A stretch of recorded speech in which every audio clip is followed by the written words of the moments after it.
Do you have any idea about the branches of fishery?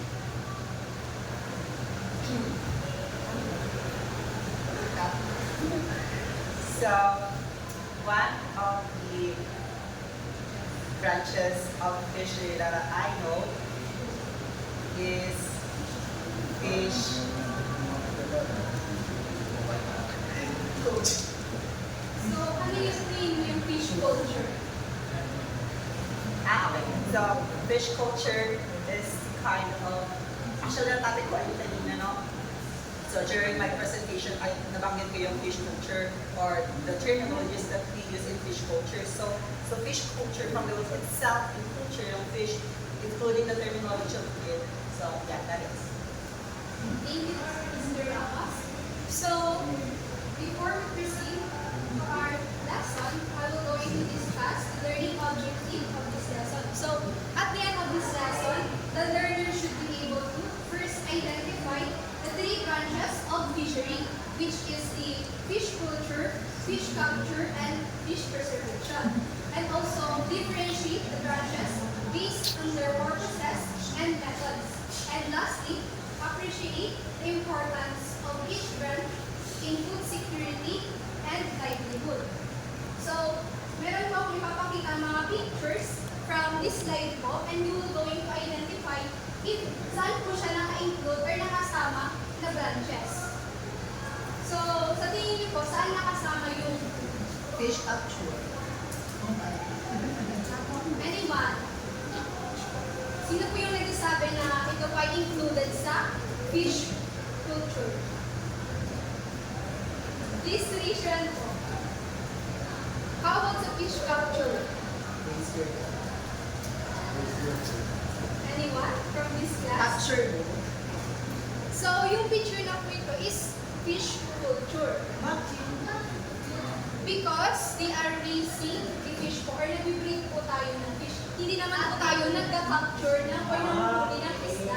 Kasi yung isda po is naka-nakulong na. So, how about this po?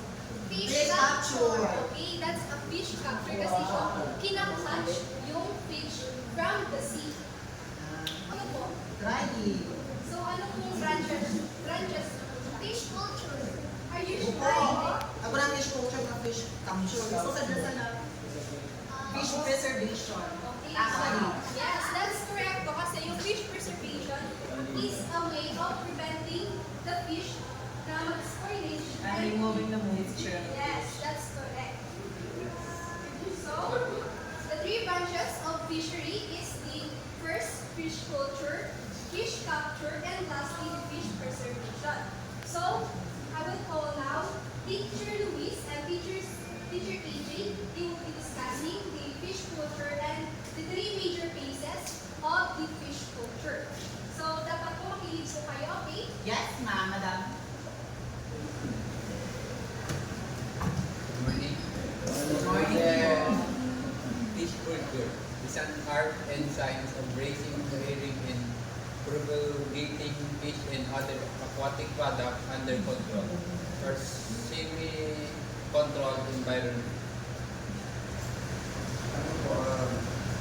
This is the example environment included aquarium, tank, ponds, fish cage, and pens.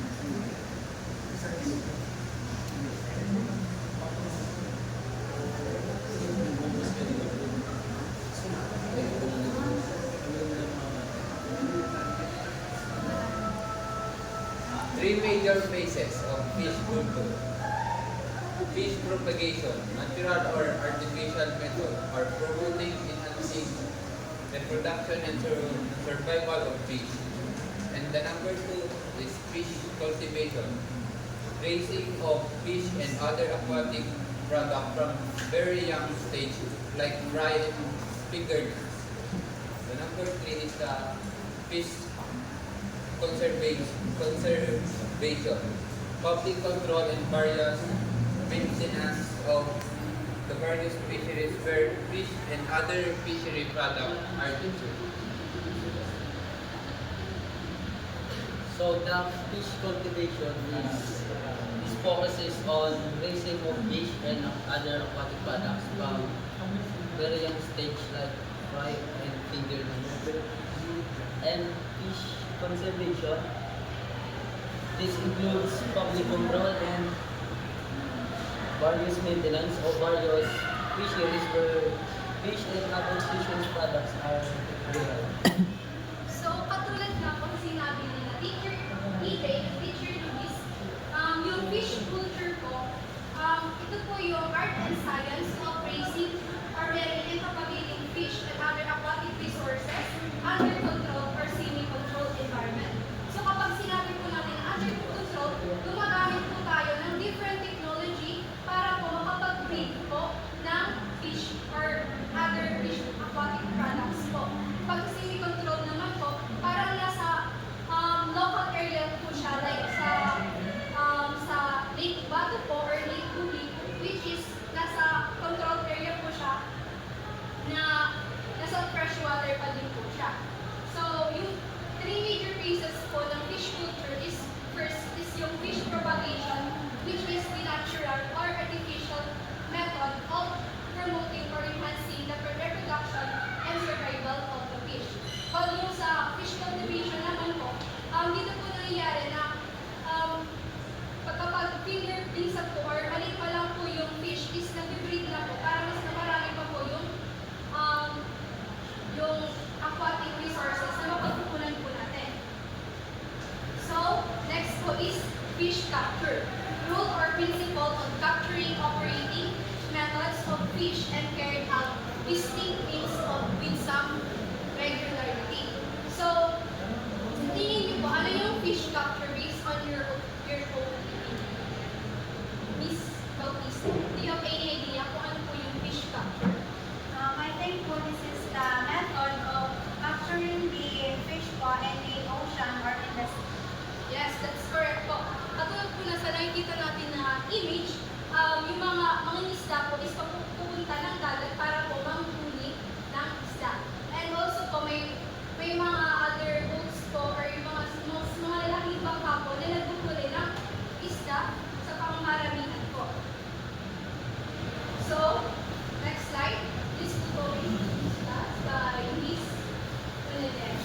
So next, fish preservation.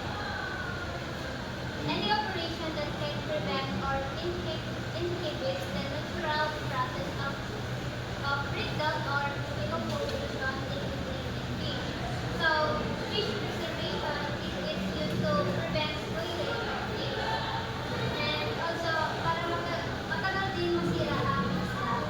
And example na lang dito is yung drying, freezing, salting, smoking, pickling, canning. So, katulad nga po ng sinabi, yung fish preservation po, ito po yung operation or a systematic process wherein iniiwasan po natin na ma-spoil or mabulok yung isda or para po mas magamit pa po natin or mas ma-longer pa po yung shelf life ng isda. May example po ba kayo dito sa fish preservation? Do you have any example of fish preservation? Yes. Tilapia. So that's correct po yung or yung tilapia. How about you, Mr. Patricia?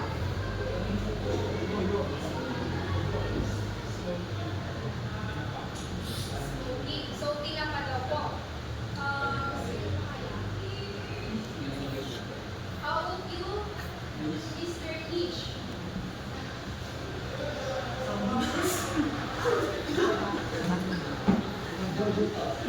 Kaning.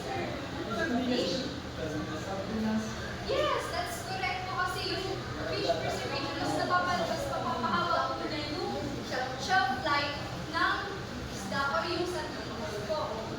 So, before we proceed to our next lesson, magkakaroon po tayo ng simple activity which is pick and identify.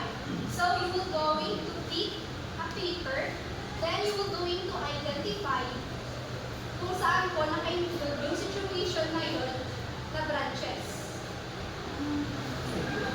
Mag-start po tayo kay Mr. Gian Ho. Pick and identify. You're going to read the situation, then you're going to identify kung saan branches siya nakashare. Please stand up po. Please stand up. Please stand up. Stand up ka ni. So, ito po yung pagpili. Okay. Please read the question or the situation loudly po para po marinig po ng mga klase. Caretaker certainly numbers while mga para Fish culture. Yes, let's start po kasi sabi po dito, again po, yung situation po, a caretaker carefully transfer fry from a hatchery to a larger growth out pub.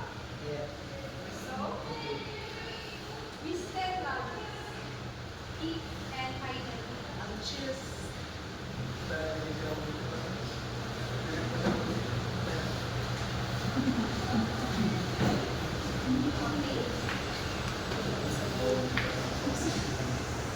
So here's my situation. Technician measures the size of figurines before transferring them to a larger pan. So, what's your answer? Well, fish, Jojoa, the fish culture. Yes. Please clap your hands po.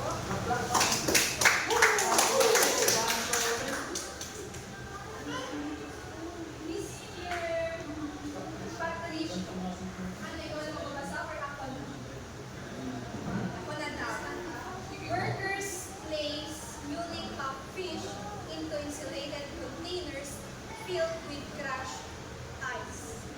Again, workers place newly caught fish into insulated containers filled with crushed ice. Fish.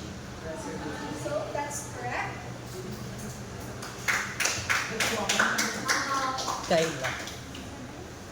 Miss India, please stand up. Okay.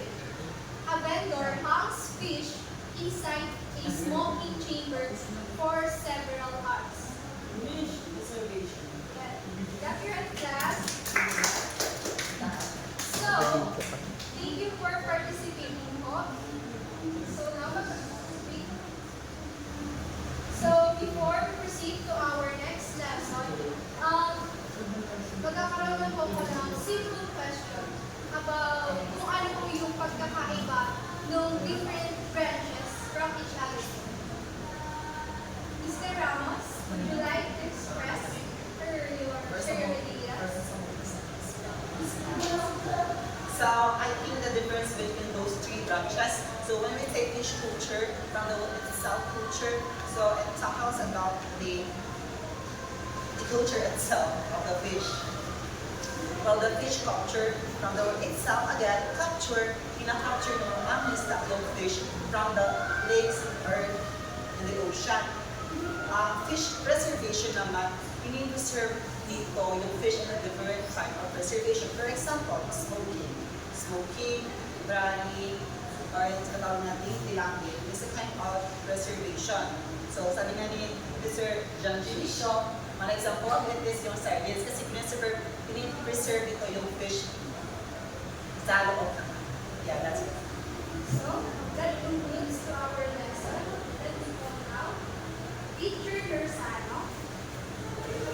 So, good morning class. So, before we start our next topic, which is the morphology of common fish and its parts and function, let's quickly recall first the topic that's been given by Ms.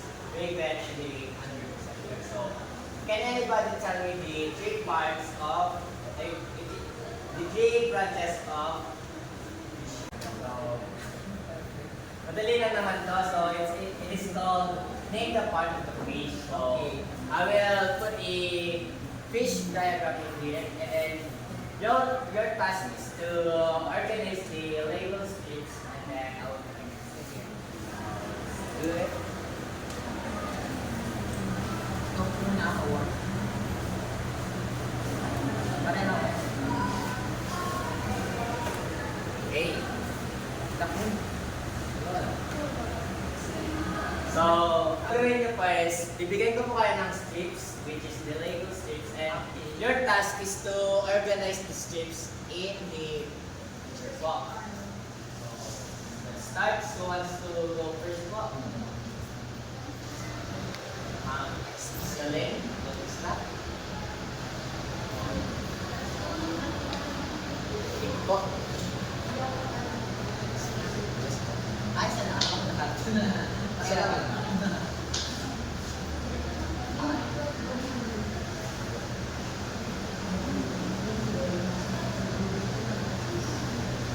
Yung ayaw is very favorite doon sa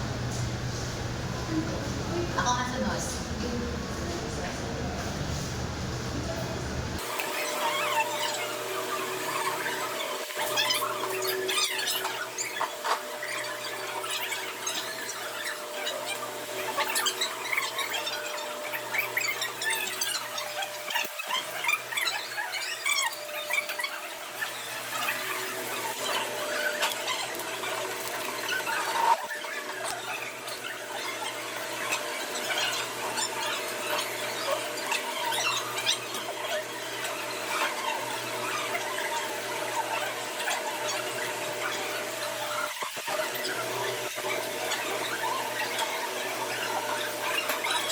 So, let's check what you put in the box.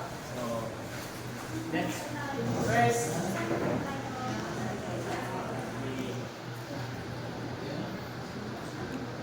Check natin kung tama yung mga sagot nyo. So, let's first go to the head part. First part is the mouth. So, nasaan yung mouth? Correct? Okay. Next is the eye. Tama. Yung mouth. Tama din. Pelvic fins. Okay. Very good. Okay. So, seems like everyone naman na nilagay niya is tama. So, congratulations everyone. So, check the function of each part. So, the first part is the operculum or tibial cover. So, the part of the fish that is called the gill. So, the next is the scales. So, scales is the part of the fish that's covered the body. Next is the lateral line, which is the line along the body of the fish that is used to help the fish adapt itself. Next is the fins. So, fins is the part of the fish that's used for swimming, balancing, propelling in the water. So, the next is the eye. So, eye is the part of the fish that's used for seeing. The mouth is part of the fish that is used for swallowing objects, particularly foods. Next is the anal or anus. It is the part of the fish that serves as an excretory organ of the fish where the waste matter coming from the body of the fish comes out. Next is the caudal tentacle, which is the part of the fish that's connected to the body and the tail. Next is the nostril, which is part of the fish that is used for smelling. Next is vent, the opening between the anus and the anal fin where the fish will exit its end or sperm. Now that you know the external part of the fish, I have a question here. And what you'll do is you will select strips and then you will set which is the definition of it. Who wants to walk? Pick one strips and then explain the function of it. What is the function of it? Pelvic fins used for stability and steering, controlling, and used for tongue. Thank you. So next is the leg.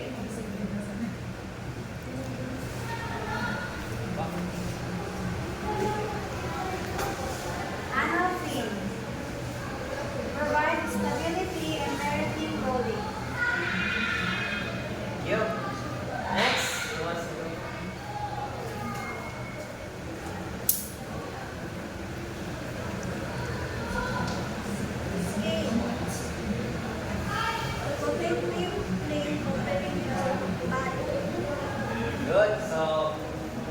you know the function of it po, let's imagine if the fish have no fins. So what would happen to the fish po? So ano daw yung mangyayari kung yung isda is walang fins? I think one of the purpose kaya may fins yung isda is para kung mabalance na kapag nagdala mo siya. Kasi kapag wala yung fins, there's a possibility that hindi mabalance kapag nagdala mo yung fish. So yeah, that's my opinion. So correct. So just like human, the fish po needs the fins to function. The next reporter po is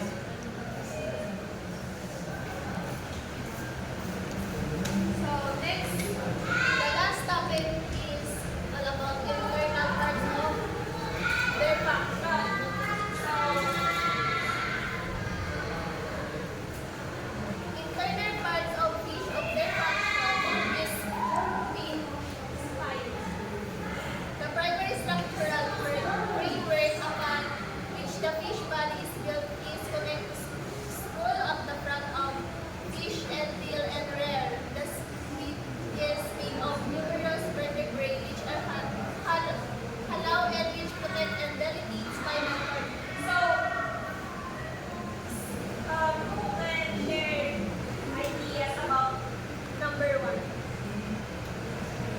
Anyone? Yes, Raven. May sinasabi ka. So, yung spine, para siyang yung mga buto ng fish para po mag-connect yung mga parts or yung body. So, yun. Thank you. So, tama yung sinabi ni Raven. The spinal, next is spinal cord. The part that connect the brain to the rest of the body and relays sensory information from the body to brain as well as instruction from the brain to rest of the body. So, sinasabi dito is, alam niyo yung yung tali ng galong yun. Ito ang bahagi ng connecta sa utak ng isang katawan ng isda. Papunta sa utak, pati na rin sa tagubili na katawan ng isda. Kaya, kumbaga, it's connect the spinal cord of the fish. So, number 3, brain. Anyone wants to read? Brain, the control center of the where both automatic functions are behavior or of sensory information processing. So, tinutukoy dito is brain is this a fish of control center where both automatic function and higher behavior to take place on sensory information process here. So, brain ng isda. And number 4 is lateral line. One story, anyone? Lateral line. Modelfish primary sense organs. It detects underwater vibrations and it is capable of determining the direction of their Ito yung lateral line is yung kapag yung fish is hindi na gumagalaw, ibig sabihin may pangalan daw na yung fish parang hindi na gumagalaw, parang steady lang sila. It's may parang na-observe nila may pangalan na darating daw. So, next is swim or air bladder. One story. Gusto mo na. Next is swim or air bladder. Who wants to read? Anyone? From the back? So, yes, Bonnie. A hollow gas field balance organ that allows a fish to conserve energy by maintaining neutral buoyancy in water. So, swim or, thank you. So, swim or air bladder, ito daw yung isda na hindi siya lumulutak o lumulubog. Yan yung sinasabi ko nga is may kapakamakan na magaganap kung na ano ng isda na naramdaman. So, next is kidney. Filters liquid waste material from the blood. These waste are then passed out of the body. So, sa kidney naman, this is the organ of filter liquid and waste from the blood. This waste of excited from the fish body. So, 7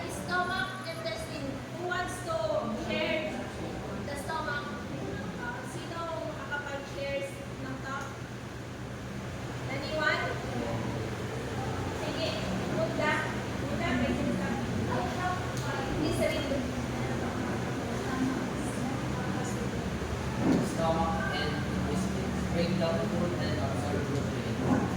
So, sa stomach, ito ang organ na sumisipsip sa sustansyang kailangan ng katawan ng isda.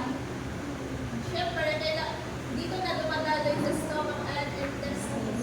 Number 8 is pyloric cata, finger-like projection of the nerve function of stomach and intestine. If known to secret enzymes that aid digestion, it may also function absorb digested food or dugo. So, in short, kapag ang food na lumalabas mula sa tiyan ng mga enzyme mula sa pyloric cata ay matutulog ito sigit na mabawasan ang maaari ito kumuha ng ilang sustansya bago tuluyang pumasok sa mga bituka. Siyempre, it helps to like protein din ang tinatawag sa kanila. Kung tayo may kinakain din ng protein, sila meron din like gulay or yung mga feed bagash. So, that's all the end of the topic about internal parts of their body. So that's end for our discussion. Again, I am Teacher Raven, together with my co-teacher, Teacher Mary,